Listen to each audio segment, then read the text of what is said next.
ule ugonjwa wake asma anashika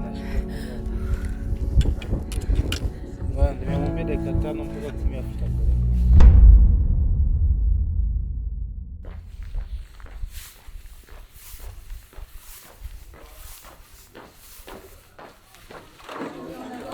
Allez, on y va. Allez.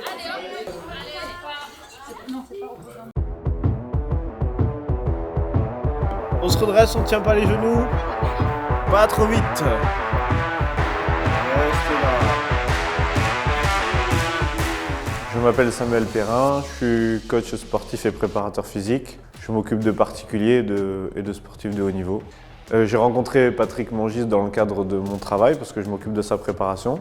Il est venu me voir, il m'a parlé d'un projet fou, l'expédition pour le Kilimandjaro avec une équipe de soignants. Il m'a demandé si je voulais m'occuper de la préparation physique, donc j'ai tout de suite accepté. Je m'appelle Fabrice, je suis responsable technique au Moulin de Jeunes. Moi c'est Gabrielle, je suis infirmière coordinatrice à l'EHPAD. Moi c'est Anaïs et je suis aide-soignante de nuit. Alors, nous sommes au Moulin de Jeunes, je suis Patrick Mongis, fondateur de l'association Rêve Encore et PDG de cette EHPAD. Rêve Encore, c'est une association que j'ai créée avec des amis il y a à peu près 6 mois, qui a pour but de réaliser les rêves des personnes âgées qui sont hébergées en EHPAD. J'avais envie à mon modeste niveau d'apporter un peu de douceur, un peu de joie et le rêve à ces personnes qui vivent dans les EHPAD. Un jour, je suis tombé par hasard sur un reportage à la télé où une équipe montait le Kilimandjaro et je me suis dit qu'avec les soignants, c'était vraiment un truc qu'on avait à vivre ensemble en fait et je me suis lancé dans ce projet. Projet fou, projet complètement dingue, j'avais même du mal à y croire. Je me suis dit, la Tanzanie, le Kilimandjaro, qu'est-ce qui lui prend quoi? J'ai trouvé ça incroyable, même irréalisable. Je ne savais pas tout ce que ça comportait. Donc je fonce quoi, j'y vais quoi. Donc voilà, j'ai eu envie d'y participer. Mais j'ai tout de suite adhéré et j'ai voulu m'y intéresser et participer.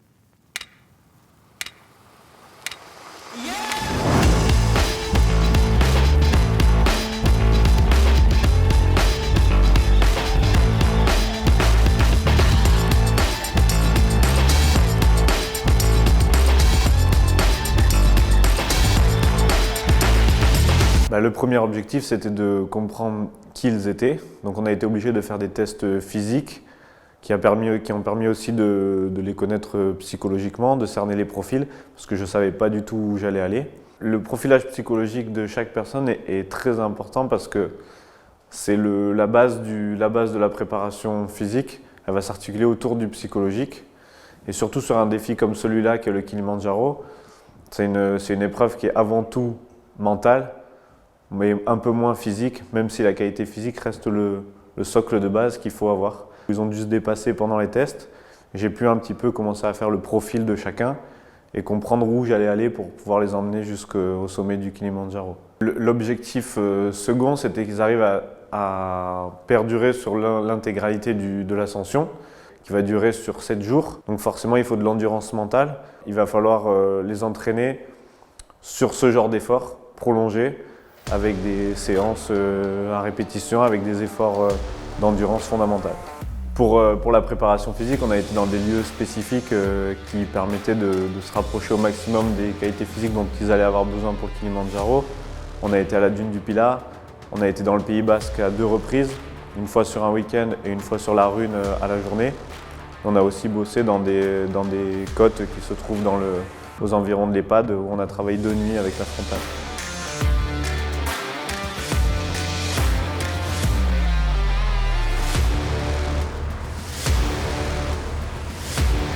À la fin de la préparation, je sentais que tout le monde était prêt. C'était ce fameux week-end au niveau du Pays Basque à Irisari avec la nuit. Je me suis rendu compte que tout le monde y était. alors que j'aurais pu avoir des doutes sur les précédents week-ends, parce que tout le monde n'était pas encore dans le rythme. Et là, malgré les petits bobos, tout le monde a suivi, tout le monde a tenu le rythme. Donc là, je me suis dit, bon, je pense que le groupe est prêt. Moi, je suis satisfait. Je me dis que le job est fait et que maintenant, il n'y a plus qu'à. Arrivé à l'aéroport de Kilimandjaro, on se retrouve sur le tarmac, une chaleur mais étouffante, humide. On passe la douane, on récupère nos bagages et bon, la pagaille, des gens partout, des bus, des voitures. Et notre guide qui nous attendait. Et là, on charge les sacs, mais à l'ancienne, on les met sur le plafond du bus, accrochés avec des cordes. Mais tellement des paysans et tellement un bon début d'expédition, c'était fantastique. On meurt de chaud et là, on comprend ce qui nous attend. Surpris de voir les paysages, surpris de voir la population, de voir un petit peu leur vie qui est complètement différente de la nôtre. Et c'est parti quoi, l'aventure commence.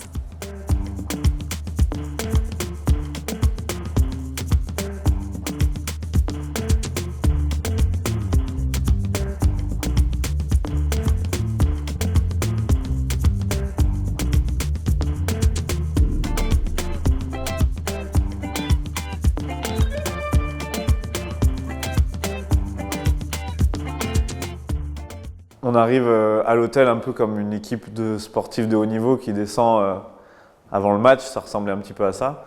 Et on nous met, sans répit, on nous met tout de suite dans une salle. Notre guide principal, Abed, demande de vider nos sacs, que j'avais mis 15 jours à fermer. Tous regarder nos sacs individuellement pour savoir si on avait pris le bon matériel, s'il nous manquait rien. Et nous présente ce qu'allait être notre séjour au Kilimandjaro, et ça fait pas rigoler, parce qu'il y a beaucoup d'alertes sur attention, attention, attention. On encaisse, on se regarde tous avec des gros yeux en disant oula, finalement c'est pas des vacances. Et assez stressant quand même de se dire que finalement on n'avait peut-être pas pensé à tout.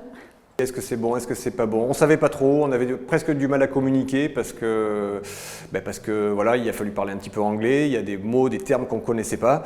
Donc on disait oui, mais finalement on savait pas, c'était peut-être non. Voilà, c'était l'aventure, début de l'aventure. Et on a eu le soir un superbe repas dans le parc, de barbecue, un truc sympa où pareil on s'est retrouvés, on a pu échanger sur nos craintes, nos peurs et voilà.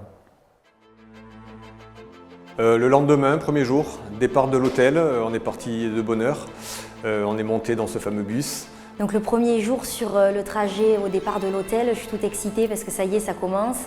Une vision, celle du Kilimandjaro. On le voit à la droite du bus et on se rapproche, on sent qu'on se rapproche et là, la pression monte. Et puis plus on se rapproche, plus les routes sont plus petites, on passe dans des villages avec vraiment les habitants, les enfants qui passent même à côté du bus, des motos. On arrive au portail, à l'entrée du parc.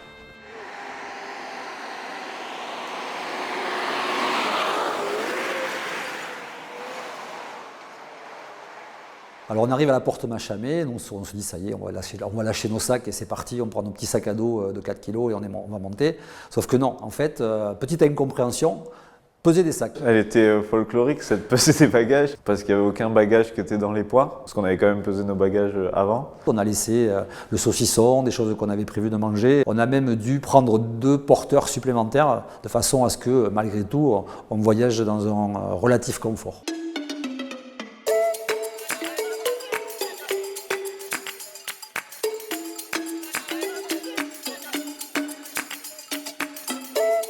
C'est l'heure du départ, voilà, on passe la porte, on rentre dans la forêt tropicale. Et là, une sensation un peu de folie, quoi. On se dit, ça y est, ça fait 6 mois qu'on attend ce moment, 6 mois qu'on se prépare, 6 mois qu'on pense tout ce qu'il lit, qu'on rêve tout ce qu'il lit. Et là, les premiers pas, quoi. Et on se dit, waouh, ça y est, quoi, ça valait le coup. On se regarde les uns les autres. Voilà, on n'en revient pas d'être là, quoi. On se dit, on pensait jamais que ça arriverait, en fait. Le kili, on veut le manger, sauf que les guides nous freinent beaucoup, trop d'énergie, donc polé, il faut aller à leur rythme, il ne faut pas les dépasser. Il fait très humide, il fait chaud, mais on est surexcité, en plus on est un peu stressé aussi je pense, mais on ne se le dit pas, on y va, on avance, on est content, vraiment voilà, c'est concret, on voit des décors incroyables, c'est super beau. Le premier jour, on traverse pas mal de choses parce qu'au départ, on est dans la forêt tropicale, il fait très chaud. Et je suis surprise parce que d'entrée, il faut y aller vraiment doucement parce que ça monte rapidement. C'est fini les hôtels, c'est fini les douches, c'est parti, on peut plus faire marche arrière. Et donc on y va pas à pas. On commence, il y en a qui sont plus concentrés que d'autres parce qu'ils se disent que ça y est, c'est une épreuve d'endurance. Il y a 7 jours à tenir à ce rythme-là.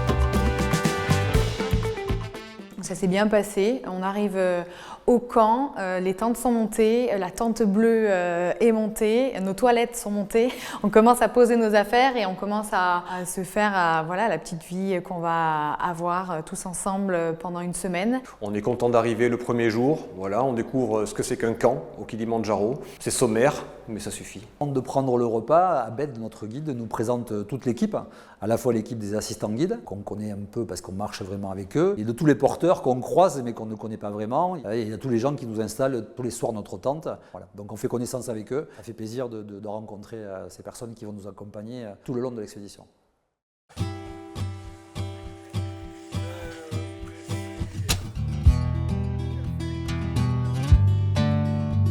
J2, le réveil dans la toile de tente, c'est le bazar. On est en binôme, c'est le bazar, il y en a partout. On a dormi en crabe parce qu'on n'a pas de place, on ne peut pas s'étaler, on n'est pas organisé. Pour autant, on est content, on sait qu'on est au Kilimandjaro, on sait qu'il y a une journée qui nous attend, on y va. Premier réveil sur le camp, on a passé une bonne nuit avec Sam, relativement bien organisé dans la tente, voilà, un peu de fraîcheur, assez surprenant. Mais on est à 3000 et c'est vrai que là, l'acclimatation commence en fait. Le guide nous dit quoi prendre comme affaire dans notre sac pour la journée. Plutôt un moment agréable où on se rend compte que l'équipe est là, l'équipe est prête, on commence à avoir nos petites habitudes qui se mettent en place. On a hâte de redémarrer pour rejoindre notre camp. On prend conscience aussi que on va retrouver à peu près le même camp tous les soirs. Nos tentes, est-ce qu'on aura les mêmes, pas les mêmes? Nos duvets, est-ce qu'on aura les mêmes, pas les mêmes? Voilà, l'idée c'est qu'on sait qu'on est parti pour 6-7 jours dans cette ambiance-là, tous ensemble et avec un niveau de difficulté qui va, à notre avis, aller grandissant. On range les affaires, on se prépare pour la marche du jour. Impeccable. Pas de stress, bonne acclimatation, tout va bien pour l'instant. La route reprend très vite, finalement ils nous demandent de rapidement faire nos sacs, parce qu'ils ont besoin de démonter les tentes, de tout installer. Finalement on se retrouve à marcher assez rapidement, on ne reste pas 2-3 heures sur le camp à attendre.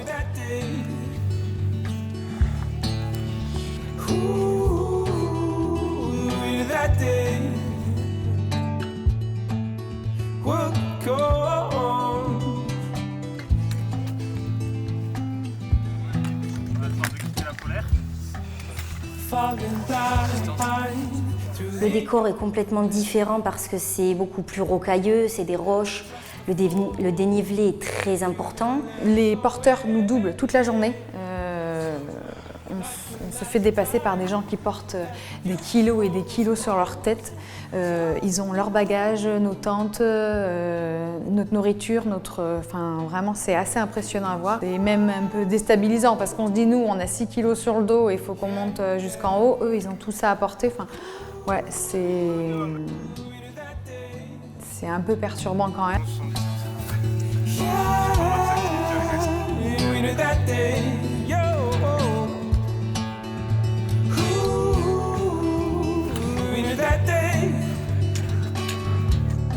Là encore, la magie, on voit le Kili magnifique devant nous. On marche vers lui, Et donc là, le chemin un petit peu différent, des chemins très très étroits en fait, dont le groupe s'étale en longueur.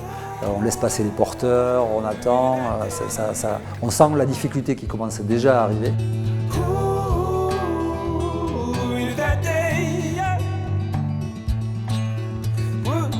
J'y vais polé, comme ils disent, parce qu'on se rend compte que la première journée, on a tendance à vouloir monter, on suit le rythme, mais on parle, on rigole, etc. Deuxième jour, j'ai décidé de me concentrer un petit peu plus. On dépasse les 3000 et il n'y a pas de sensation de ne pas bien respirer, mais on sent qu'on est tous un peu fatigués déjà. Et donc le beau temps commence à passer aussi, on arrive sur des hauteurs, les nuages commencent à nous tomber dessus, limite du brouillard, de l'humidité. Et on va arriver sur le camp avec ce temps-là, cette humidité, le froid. On est obligé chacun de s'équiper parce qu'on a froid. Et voilà, c'est-à-dire on est vraiment dans la montagne et on sent qu'on n'est pas venu là pour rigoler. C'était beaucoup plus de rochers que de chemins comme on avait pu faire la veille. Donc des passages un peu difficiles. Là, par moment, ma casquette de préparateur physique revenait parce que je voyais des personnes en difficulté. Donc j'essayais quand même de leur porter main forte pour franchir ces rochers. On devait s'arrêter pour laisser passer les Sherpas, donc ça cassait aussi un peu le rythme. Donc ça commençait à être un peu différent. Et moi, pour ma part, je commençais à sentir des effets que j'arrivais pas trop à interpréter. Est-ce que c'était l'altitude? Est-ce que je commençais à avoir un petit peu mal à la tête? Donc je savais pas trop, on commence à douter, à se demander qu'est-ce qu'on fait là. On se concentre un peu plus sur soi, sur sa respiration. Mais l'aventure commençait à prendre une autre tournure, en tout cas pour ma part. Je sentais qu'il commençait à se passer quelque chose. Mais je me disais, d'un côté, on est à plus de 3000 mètres, ça peut être normal.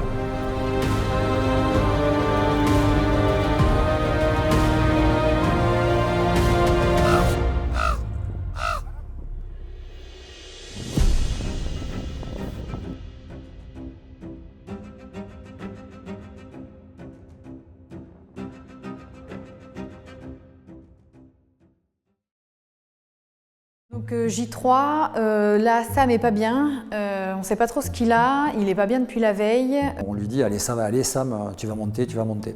Et quand même on appelle le guide, Abed arrive, il voit Sam, on sent que son regard un peu nonchalant change totalement. Et là il le prend avec lui, ils appellent l'Ifremer et un médecin spécialisé dans les maux d'altitude. Quand j'ai l'appel du médecin et qu'elle dit ça y est, vous devez descendre, je sais que j'ai plus le choix.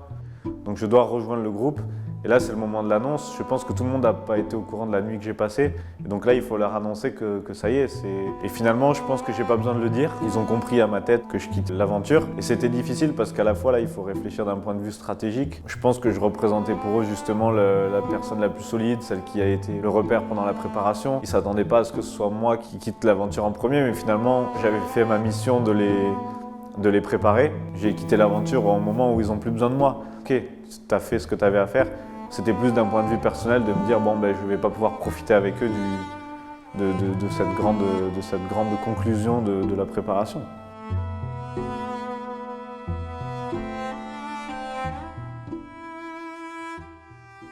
C'était un petit coup dur parce qu'on ne s'attendait pas à perdre quelqu'un du groupe. Pas à ce moment-là, de toute façon. On s'était dit qu'on monterait tous ensemble. On a tous voulu lui donner notre soutien et en même temps, on était impuissants. On l'a subi, clairement. On saura plus tard qu'en fait, il avait peut-être un peu le mal des montagnes, mais une bactérie dans la nourriture ou dans la flotte l'avait attaqué. Et voilà, il a été à l'hôpital, ils ont détecté ça, mis sous antibiotiques. Et là, on se rend compte que qu'il va nous quitter, quoi. Et alors, si on m'avait dit qu'il y en avait un qui allait abandonner au 3e jour, j'aurais jamais donné son nom, quoi. C'était le coach sportif, c'est celui qui était le plus en forme de nous tous. Là, on se dit, on se concentre, on arrête de rigoler, de sauter partout comme on pouvait faire la veille, et on commence à faire attention à la respiration, à l'oxygénation. L'ambiance n'est pas bonne, quoi. On est tous tristes, on a tous la larme à l'œil. Il s'est passé quelque chose de fort pour le groupe et on n'est pas bien. Mais en même temps, au milieu, là, les guides nous montrent que c'est une journée hyper importante et qu'il va falloir vite se reconcentrer.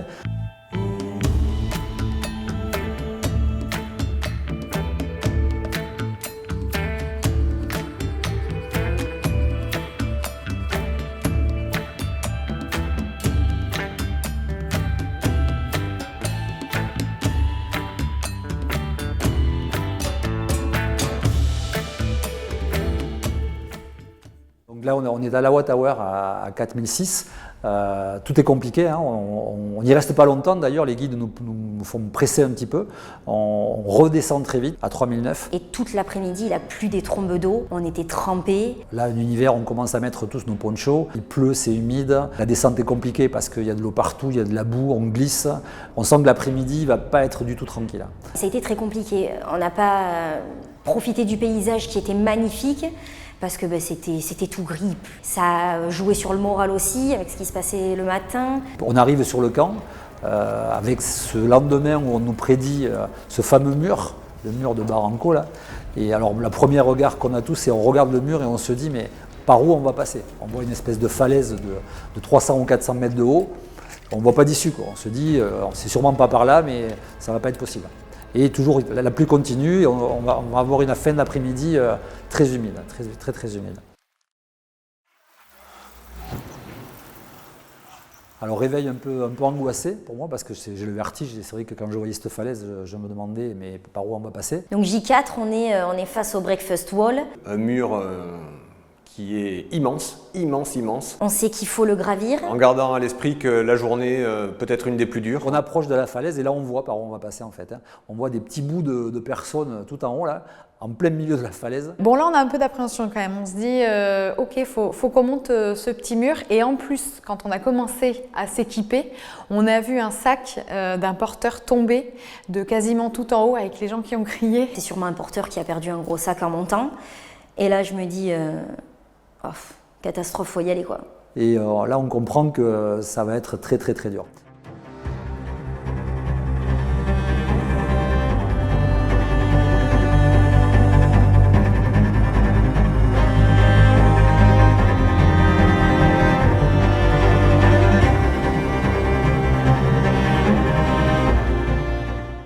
Certains peut-être en difficulté, mais les guides sont là, on s'entraide tous d'ailleurs. Les guides nous ont aidés énormément parce que y a le vide derrière nous, il faut plus grimper, donc du coup on s'est surpassé. Donc on monte, jusqu'à arriver à une étape au Kiss Wall, une étape où on a un petit passage de 2 pieds à peine pour franchir, pour passer une petite paroi, où on embrasse le rocher évidemment. Dans cette ascension là de ce mur, ce qui est impressionnant, c'est la facilité avec laquelle les porteurs nous passent devant, quoi. Nous, on a 3 kilos et on sent quand même c'est compliqué. Par contre, les porteurs, eux, ils passent avec des sacs de 20 kilos à côté de nous, sans problème. Et ils nous doublent, ils marchent plus vite que nous et ils ont beaucoup plus de facilité à monter que nous. Voilà, on se dit, on a passé le Kiss Wall, bon, on va aller en haut, on va arriver au bout, quoi.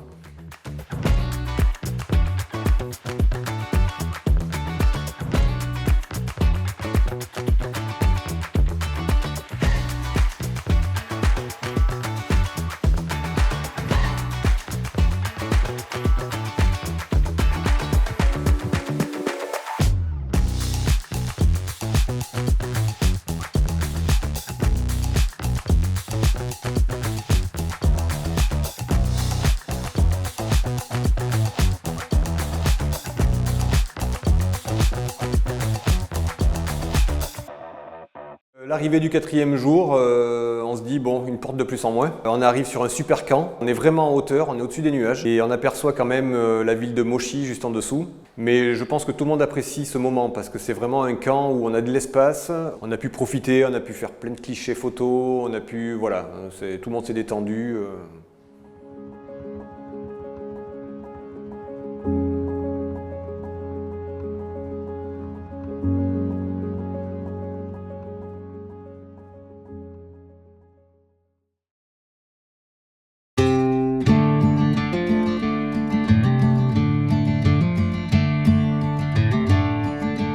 5e jour, le réveil, un peu particulier. On savait qu'on pouvait dormir un petit peu, se reposer.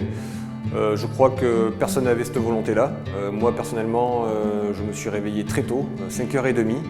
J'ai ouvert la tente et quand j'ai vu le paysage, j'ai dit mais là c'est pas possible, là il faut aller faire des photos, quoi.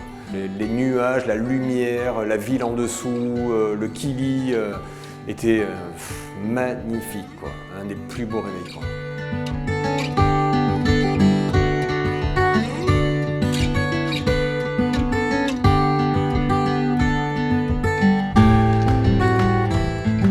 Donc le départ du J5 il fait super beau, mais il y a beaucoup de vent.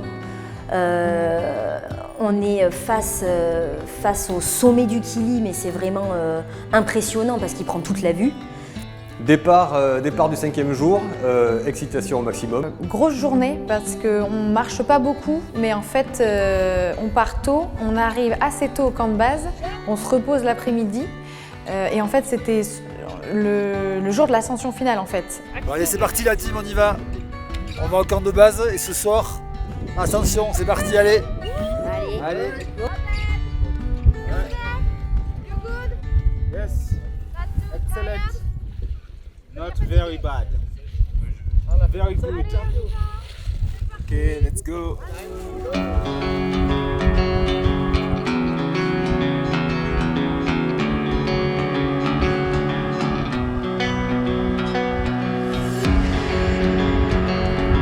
Et on marche les uns derrière les autres, pôle épaulé comme depuis le début de la semaine. Et on marche jusqu'au dernier camp à 4007. On se rapproche du Kili, on le voit, on le suit, on marche quasiment à côté. On marche polé-polé parce que là par contre, ça y est, on sent bien aussi que l'altitude commence à avoir ses effets. Personne n'a des maux de tête, mais par contre, on sent que si on accélère, on est très très vite fatigué. On avance en groupe qui est maintenant bien formé et bien établi. On a le Kili à côté de nous, en face de nous en permanence, et on se rend compte de l'immensité du Kili. On se dit, quelle bête, ça va être magique. Même si on se soutient les uns les autres, il y a quand même des petits doutes au fond de nous. On arrive au dernier camp et on se dit, ça y est, on y est. On arrive au sommet et c'est la dernière ascension le soir même.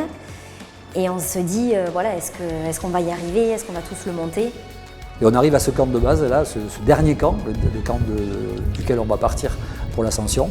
Alors là, c'est pareil, coincé au milieu des cailloux, un vent assez fort, le soleil, un superbe soleil, un ciel d'un bleu extraordinaire. Mais voilà, là, on sait que c'est le dernier moment avant l'ascension. On sait que la programmation, elle va être très rapide. C'est même plus une journée, là, on va passer la journée, on va même pas dormir. Enfin, on sait que c'est des choses qui s'annoncent, vont être compliquées. Mais on attendait ça, en fait, on est venu pour ça. On est tous là pour ça. Donc voilà, on y est là. C'est vraiment le dernier moment qu'on va passer dans cette ascension. Et c'est ce qu'on attend depuis très longtemps. On est tous là, à part Sam. Personne n'a failli. Et voilà, il nous tarde que ça enchaîne parce que là, vraiment, on est très près du but. On est tous un petit peu perdus, ça discute pas vraiment, on est tous en train de checker nos lampes frontales. Alors Anaïs a des problèmes de frontale. Je me rends compte que ma frontale ne marche plus. 23h20, on part dans la nuit avec nos frontales pour ceux qui en ont une. Vraiment, on n'est pas du tout dans la même atmosphère de d'habitude.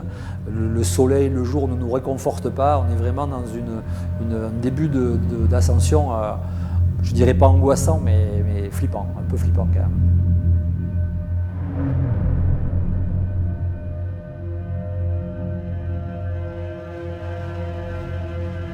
Est-ce qu'on va réussir à surpasser? Est-ce qu'on a des vrais bobos ou pas? Et puis très rapidement, il y a un premier abandon. Nathalie, je crois, qui a des difficultés, qui est en larmes, qui redescend du coup. On reprend, deuxième abandon. Je me dis, mais qu'est-ce qui se passe? Il y a quelque chose que je vois pas, que je vis pas, je sais pas. 20 minutes après, Marion, pareil, en difficulté. Elle avait, je crois, de l'oxygène dans le sang assez faible la veille. Et je crois que là, elle n'est pas bien. Et puis donc, elle aussi abandonne. Chaque abandon, c'est compliqué parce que on pense vraiment qu'on va tous atteindre le sommet ensemble. Puis là, le troisième mois était un petit peu fatal. C'est ma binôme et ça a été très dur. Je ne comprends pas ce qui se passe. Tout d'un coup, là, une espèce d'hécatombe.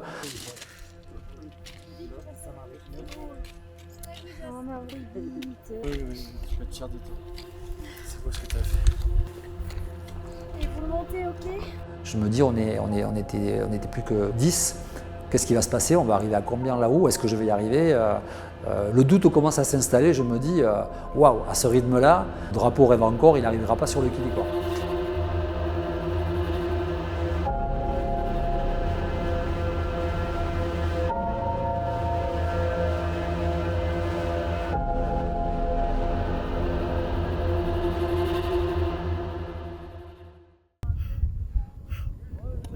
Putain, on l'a fait quoi.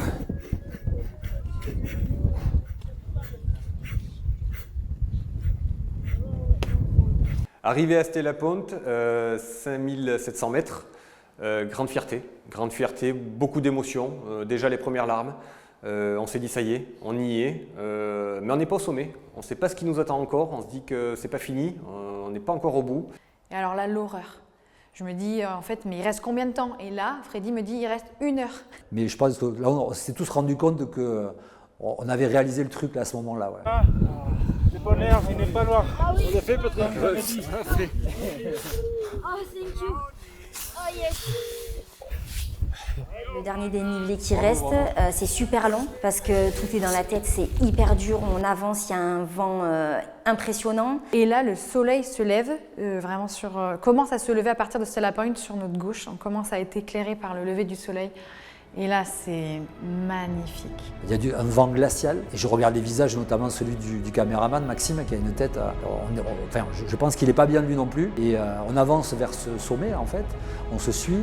Je vois Fabrice et Clément qui sortent le drapeau. Et je me dis ça y est là, on est arrivé, c'est bon. C'est long, je sais que c'est long, mais je savoure, vraiment je savoure. Les décors sont superbes, à couper le souffle. On oublie tout, là on avance, on va y arriver. Le décor est là, on en prend plein les yeux, il y a le glacier, mais malgré tout c'est très compliqué d'avancer, c'est un pied après l'autre. Dans la difficulté, mais le mélange d'émotions fait que le plaisir prend le dessus. Le plaisir a pris le dessus clairement jusqu'à arriver au panneau 5895 mètres.